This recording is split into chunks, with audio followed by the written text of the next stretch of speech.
بنتا ہے کہ جو جمعہ کے دن سورہ کہف پڑھے، ایک جمعے کو پڑھے تو اگلے جمعے تک اس کے لیے نور کر دیا جاتا۔ اور سبحان اللہ، جمعہ کے دن ہو سکے تو مریض کی عیادت کریں، صدقہ و خیرات کریں، جتنا ہو سکے نیکیاں کریں۔ ایک بات یاد رکھنی ہے، کوئی عام دن میں گناہ کرے یقیناً غلط ہے، مگر جمعہ کے دن گناہ کرے گا تو جہاں نیکی 70 گنا وہاں اس کا گناہ بھی 70 گنا ہو جاتا ہے۔ تو پلیز عام دنوں میں بھی بچنا ہے، مگر جمعے کو گناہ نہیں کرنے، اسپیشلی بچنا ہے۔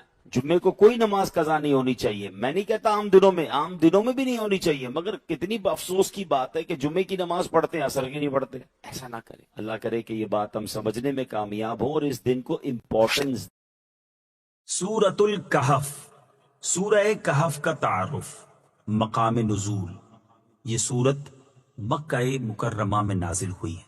اس سورت میں 12 رکوع، 111 آیتیں، 1577 کلمے اور 6360 حروف ہیں۔ کہف نام رکھنے کی وجہ، کہف کا معنی ہے پہاڑی غار، اور اس سورت کی آیت نمبر 9 تا 26 میں اصحاب کہف یعنی پہاڑی غار والے چند اولیاء کرام کا واقعہ بیان کیا گیا ہے۔ اس مناسبت سے اس سورت کا نام سورہ کہف رکھا گیا۔ سورہ کہف کے فضائل۔ نمبر 1، سورہ کہف پڑھنے سے گھر میں سکون اور برکت نازل ہوتی ہے۔ چنانچہ حضرت برا بن عازب رضی اللہ تعالیٰ عنہ فرماتے ہیں، ایک مرتبہ ایک صحابی رضی اللہ تعالیٰ عنہ نے سورہ کہف پڑھی، گھر میں ایک جانور بھی تھا، وہ بدکنا شروع ہو گیا تو انہوں نے سلامتی کی دعا کی اور غور سے دیکھا کہ کیا بات ہے، تو انہیں ایک بادل نظر آیا جس نے انہیں ڈھانپ رکھا تھا۔ ان صحابی رضی اللہ تعالی عنہ نے اس واقعے کا ذکر جب تاجدار رسالت صلی اللہ تعالی علیہ وآلہ وسلم سے کیا تو آپ صلی اللہ تعالی علیہ وآلہ وسلم نے فرمایا، اے فلاں، قرآن پاک کی تلاوت کرتے رہا کرو، وہ بادل سکینہ تھا جو قرآن مجید کی وجہ سے نازل ہوا۔ نمبر 2، حضرت ابو دردہ رضی اللہ تعالی عنہ سے روایت ہے، رسول کریم صلی اللہ تعالی علیہ وآلہ وسلم نے ارشاد فرمایا، جو سورہ کہف کی ابتدائی 10 آیات یاد کرے گا وہ دجال کے فتنے سے محفوظ رہے گا۔ نمبر 3، حضرت ابو سعید خدری رضی اللہ تعالی عنہ سے روایت ہے، نبی کریم صلی اللہ تعالی علیہ وآلہ وسلم نے ارشاد فرمایا، جو شخص جمعہ کے دن سورہ کہف کی تلاوت کرے گا تو آئندہ جمعے تک اس کے لیے خاص نور کی روشنی رہے گی۔ سورہ کہف کے مضامین۔ اس سورت کا مرکزی مضمون یہ ہے کہ اس میں نبی کریم صلی اللہ تعالی علیہ وآلہ وسلم سے اصحاب کہف رضی اللہ تعالی عنہم اور حضرت ذوالقرنین رضی اللہ تعالی عنہ کے بارے میں کیے گئے کفار کے سوالات کا جواب دیا گیا ہے۔ چنانچہ آیت نمبر 9 سے لے کر 26 تک اصحاب کہف کا واقعہ بیان کیا گیا ہے، اور اس واقعے میں ان لوگوں کے لیے ایک بہترین مثال ہے جو اپنے دین اور عقیدے کی حفاظت کے لیے اپنا وطن، عزیز رشتہ دار، دوست احباب اور اپنا مال چھوڑ دیتے ہیں، کیونکہ اصحاب کہف چند نوجوان مسلمان تھے جو کہ بت پرست بادشاہ سے اپنے دین کی حفاظت کی خاطر سب کچھ چھوڑ کر ایک غار میں پناہ گزین ہو گئے تھے۔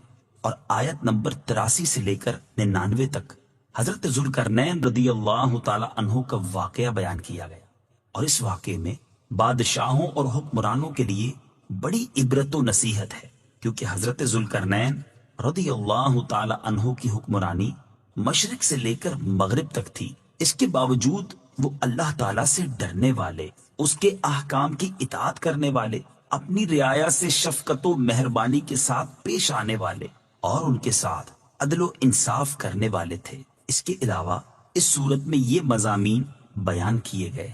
نمبر 1، اس کی ابتدا میں قرآن مجید کے اوصاف بیان کیے گئے کہ یہ عدل والی اور مستقیم کتاب ہے اور مسلمانوں کو جنت کی بشارت دینے اور کافروں کو جہنم کے عذاب کی وعید سنانے کے لیے نازل ہوئی ہے۔ نمبر 2، یہ بیان کیا گیا ہے کہ کفار کے ایمان نہ لانے کی وجہ سے نبی کریم صلی اللہ تعالی علیہ وآلہ وسلم کس قدر غمزدہ ہوا کرتے تھے۔ نمبر 3، اصحاب کہف کا واقعہ بیان کر کے حق ظاہر کرنے کے بعد کفار کی سرزنش کی گئی اور وہ عذاب بیان کیا گیا جو ان کے لیے تیار کیا گیا ہے۔ نمبر 4، ایمان لانے والے اور نیک اعمال کرنے والے مسلمانوں کی جزا جنت اور اس کی نعمتوں کو بیان کیا گیا ہے۔ نمبر 5، ایک امیر آدمی جو کہ متکبر اور کافر تھا اور ایک غریب آدمی جو کہ مومن تھا، ان کا واقعہ بیان کیا گیا تاکہ مسلمان اپنی تنگ دستی کی وجہ سے پریشان نہ ہوں اور کافر اپنی دولت کی وجہ سے دھوکے میں نہ پڑے۔ نمبر 6، دنیاوی زندگی کی ایک مثال بیان کی گئی۔ نمبر 7، فرشتوں کے حضرت آدم علیہ السلام کو سجدہ کرنے اور شیطان کے سجدہ نہ کرنے کا واقعہ بیان کیا گیا۔ نمبر 8، آیت نمبر 60 سے لے کر 82 تک حضرت موسیٰ اور حضرت خضر علیہ السلام کا واقعہ بیان کیا گیا۔ نمبر 9، آخرت میں کفار کے اعمال برباد اور ضائع ہونے کا اعلان کیا گیا۔ نمبر 10، نیک اعمال کرنے والے مسلمانوں کو ابدی نعمتوں کی بشارت دی گئی۔ نمبر 11، آخر میں یہ بیان کیا گیا اللہ تعالیٰ کے علم کی کوئی حد اور انتہا نہیں۔ سورہ بنی اسرائیل کے ساتھ مناسبت۔ سورہ کہف کی اپنے سے ماں قبل سورت بنی اسرائیل کے ساتھ ایک مناسبت یہ ہے کہ قرآن پاک میں اللہ تعالیٰ کی تسبیح اور حمد کو ایک ساتھ ذکر کیا جاتا ہے، اور چونکہ سورہ بنی اسرائیل کی ابتدا میں اللہ تعالیٰ کی تسبیح بیان کی گئی تھی، اس لیے اس کے بعد وہ سورت ذکر کی گئی جس کی ابتدا میں اللہ تعالیٰ کی حمد بیان کی گئی ہے۔ دوسری مناسبت یہ ہے کہ سورہ کہف کی ابتدا سورہ بنی اسرائیل کے اختتام سے مناسبت رکھتی ہے کہ سورہ بنی اسرائیل کا اختتام اللہ تعالیٰ کی حمد پر ہوا تھا اور سورہ کہف کی ابتدا بھی اللہ تعالیٰ کی حمد سے ہوئی۔ تیسری مناسبت یہ ہے کہ یہودیوں کے کہنے پر مشرکین نے نبی کریم صلی اللہ تعالی علیہ وآلہ وسلم سے 3 چیزوں کے بارے میں سوال کیا۔ ان میں سے ایک چیز یعنی روح کے بارے میں سوال کا جواب سورہ بنی اسرائیل میں دے دیا گیا، اور تو کیا فرمایا؟ وَلِلَّهِ عَلَى النَّاسِ حِجُّ الْبَيْتِ، اور اللہ کے لیے کیا ہے؟ فرمایا لوگوں پر اس گھر کا حج کرنا فرض ہے۔ سبحان اللہ، اس حکم کی ابتدائی کتنی پیاری ہے، للہ، اللہ کے لیے۔ نماز بھی اللہ کے لیے تو پڑھی جاتی ہے، زکوٰۃ بھی اللہ کے لیے دی جاتی ہے، سبحان اللہ، روزے بھی اللہ کے لیے رکھے جاتے ہیں، مگر ان تمام چیزوں میں اللہ نہیں فرمایا اللہ کے لیے، مگر حج چونکہ عشق کا، بندگی کا ایک ایسا نرالا سفر ہے کہ اس کا حکم دیتے ہوئے کیا فرمایا؟ اللہ کے لیے ہے یہ عمل کہ لوگ اللہ کے گھر کا حج کریں۔ اللہ اکبر۔ اب ذرا اس کو تھوڑا سا سمجھتے ہیں نا، حاجیوں کا انداز کیا ہوتا ہے۔ دیکھیں نا، وہ کئی ایسے لوگ ہیں جو حج پہ جاتے ہیں، بڑے مہنگے کپڑے پہنتے ہیں، اچھی سلائی کرواتے ہیں، کپڑے پہ کریز لگ جائے تو مزہ نہیں آتا، بڑے صاف ستھرے کپڑے پہنتے ہیں، مگر وہی بندہ حج کو چلا ہے، سارے کپڑے اتارے اور 2 کفن نما چادریں پہن لی، احرام کی چادریں پہن لی۔ کوئی کہے بھائی اتنے اچھے کپڑے کیوں اتار دیے؟ جواب کیا ہے؟ للہ، اللہ کے لیے اتار دیے۔ اچھا، صبح و شام خوشبوئیں لگا رہے ہیں، ٹھیک ہے جناب، پرفیوم لگا رہے ہیں، بار بار عطر لگا رہے ہیں، اور ایسا بندہ خوشبو کے قریب بھی نہیں جا رہا ہے، تو کوئی کہے خوشبو کیوں چھوڑ دی؟ کیوں احرام میں خوشبو نہیں لگا سکتے نا؟ تو جواب کیا ہوگا؟ للہ، میں کچھ نہیں جانتا، بس اللہ کے لیے میں نے یہ کام چھوڑ دیا۔ آگے چلیں، اب میدان ہیئر سٹائل، بال بنا رہے ہوتے ہیں، صبح تیل لگاتے ہیں، کریمیں لگاتے ہیں، حج پر گئے، احرام پہن لیا، بندہ کنگا کرنے میں ڈر رہا ہوتا ہے بال نہ ٹوٹ جائے، کیونکہ احرام میں کوشش یہ کرنی ہے کہ بال نہ ٹوٹے۔ تو کوئی کہے بھائی کنگھی کیوں نہیں کر رہے، بال بکھر گئے، تم تو روز کنگھی، ہر وقت کائنات کے سامنے۔ تو بندہ کیا کہتا ہے؟ للہ، میں جانتا کچھ نہیں، بس اللہ کے لیے یہ بھی چھوڑ دیا۔ عرفات پہنچے، منا گئے، جمرات کو رمی کی، کہیں زمین پہ سو رہے ہیں، کہیں خیمے میں سو رہے ہیں، بہترین بستر چھوڑے، کس لیے چھوڑے؟ للہ، اللہ کے لیے چھوڑ دیے۔ اور اس کے بعد وہ بال جس کا بڑا خیال ساری زندگی شیمپو لگا لگا کر رکھا، اب سارے بال کٹوا دیے۔ کیوں کٹوائے بھائی؟ حلق کیوں کروایا؟ للہ، اللہ کے لیے۔ یہ عمل ہی ایسا ہے، یہ حج سفر ہی کمال کا ہے۔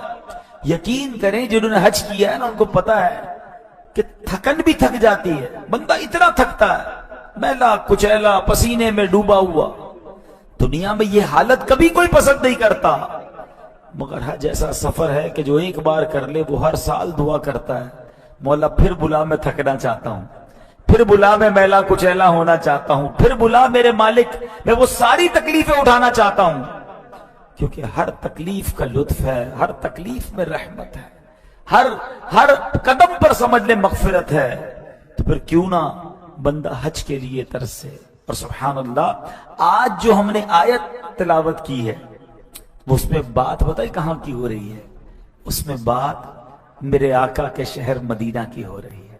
تو آج کا بیان مکے اور مدینے کی یادیں ہیں، حج اور مدینے کی یادیں۔ قرآن میں کیا فرمایا؟ وَالَّذِينَ هَاجَرُوا فِي اللَّهِ مِن بَعْدِ مَا ظُلِمُوا، اور جنہوں نے اللہ کی راہ میں اپنے گھر بار چھوڑے اس کے بعد کہ ان پر ظلم کیا گیا۔ دیکھیں نا، صحابہ تو مکہ پاک میں رہتے تھے، ان کا اپنا گھر تھا، اپنا کاروبار تھا، مگر کفار ایمان لانے کی وجہ سے ان پر مظالم ڈھاتے، ان کو مارتے، ان کا جینا بس مشکل کر دیا تھا، لہو لہان کر دیتے، کسی کو گرم ریت پر لٹاتے، تپتے کوئلوں پر لٹا دیتے، مگر وہ اللہ کا نام لینا نہ چھوڑتے تھے، ایمان پر ثابت قدم رہے، اور اب اپنا دین بچانے کے لیے گھر بار چھوڑا، وطن چھوڑا، کاروبار چھوڑا، مال چھوڑا، اور کہاں ہجرت کر کے گئے؟ سبحان اللہ، مدینہ منورہ گئے۔ اللہ نے 2 انعام کا اعلان کیا، لَنُبَوِّئَنَّهُمْ فِي الدُّنْيَا حَسَنًا، تو ہم ضرور انہیں دنیا میں اچھی جگہ دیں گے، یعنی انہوں نے جہاں اپنا گھر جہاں پر پیدا ہوئے تھے، بچپن گزارا تھا، جوانیاں گزاری، وہ گلیاں سب چھوڑ دی، کعبہ بھی وہاں پر تھا، تو اللہ کیا فرماتا ہے؟ جب اللہ کے لیے چھوڑا ہے نا، تو اللہ ان کے لیے دنیا میں رہنے کے لیے حسین ترین مقام انہیں عطا کرے گا۔ یہ پہلا انعام جو انہیں دنیا میں نصیب ہوا۔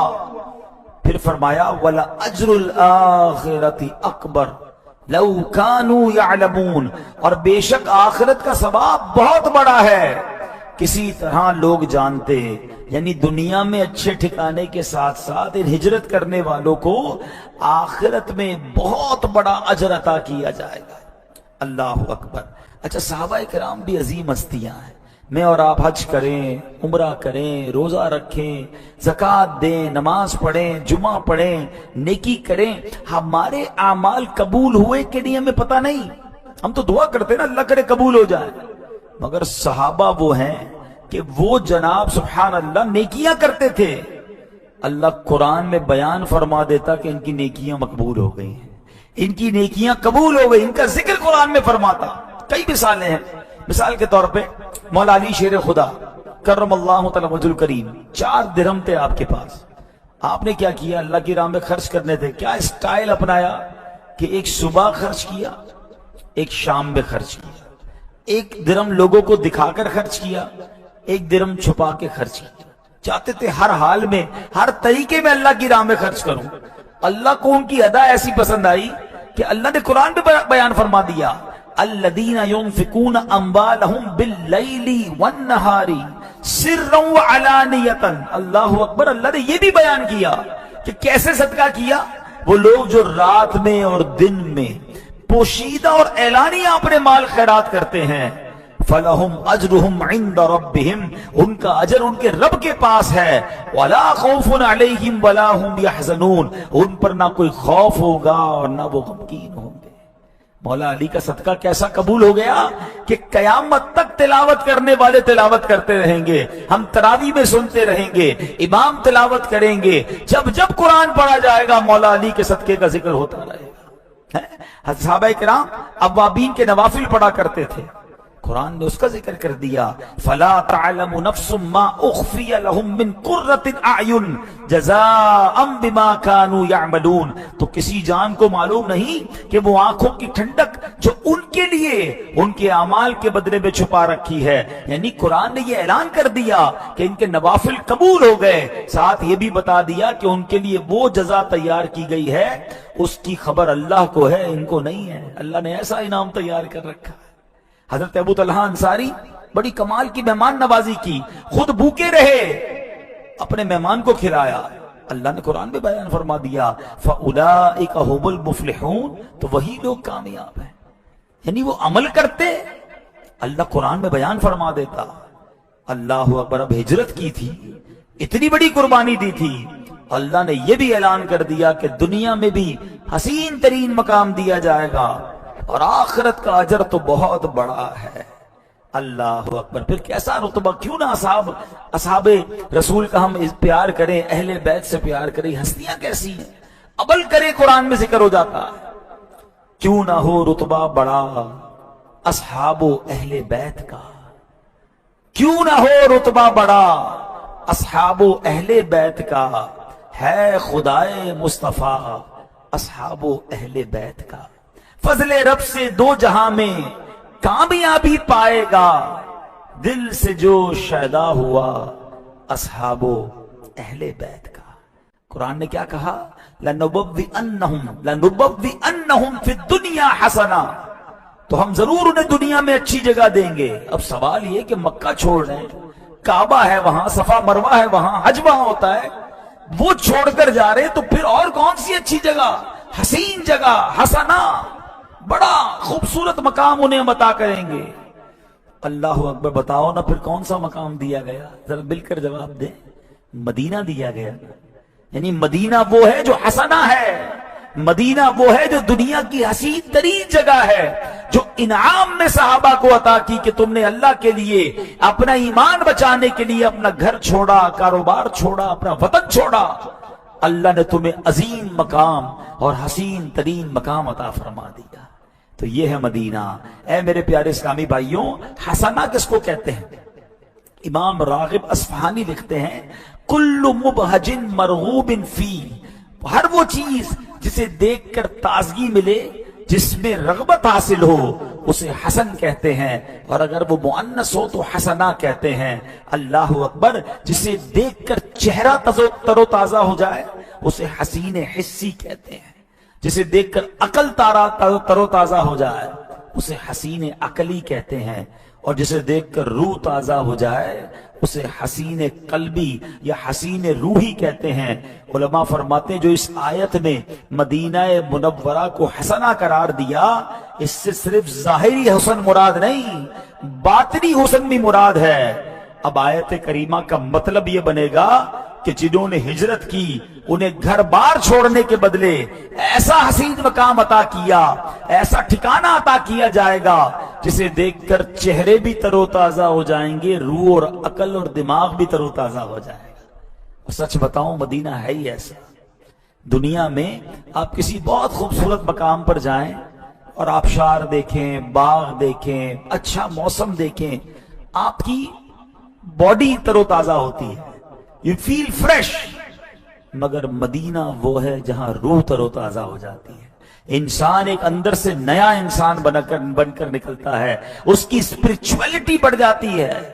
تو مدینہ نہ صرف جسم پر اثر انداز ہوتا ہے بلکہ مدینہ منورہ روح کو تر و تازہ کر دیتا ہے، روح کو پاکیزہ کر دیتا ہے، انسان کو فریش کر کے سبحان اللہ نیا انسان مدینہ بنا دیتا ہے۔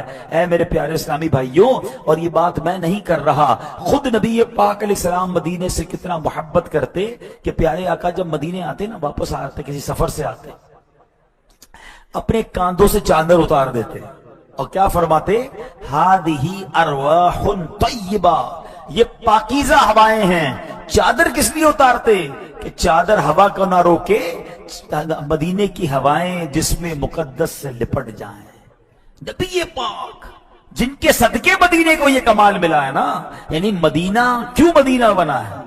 کر کے ہجرت یہاں آ گئے مصطفیٰ، روشنی آج گھر گھر مدینے میں ہے۔ جب سے قدم لگے ہیں رسالت مآب کے، جب سے قدم لگے ہیں رسالت مآب کے، جنت بنا ہوا ہے مدینہ حضور کا۔ یعنی یہ تو صدقہ ہے نبی پاک کا، مگر خود میرے آقا مدینہ منورہ سے کیسی محبت فرماتے کہ جب مدینے آتے تو اپنے جسم سے چادر ہٹا دیتے، کہتے یہ پاکیزہ ہوائیں ہیں۔ اللہ اکبر۔ میرے آقا جب مدینہ منورہ کے قریب آتے اپنی سواری کو تیز فرما دیتے، مدینے سے اتنی محبت، اور دعا فرماتے اللہم اجعل لنا بہا قرارا ورزقا واسعا، اے اللہ ہمارے لیے مدینے میں اچھا ٹھکانہ اور وسیع رزق مقرر فرما دے۔ تمام امت کا جس پر اتفاق ہے کہ جو حصہ زمین کا، وہ حصہ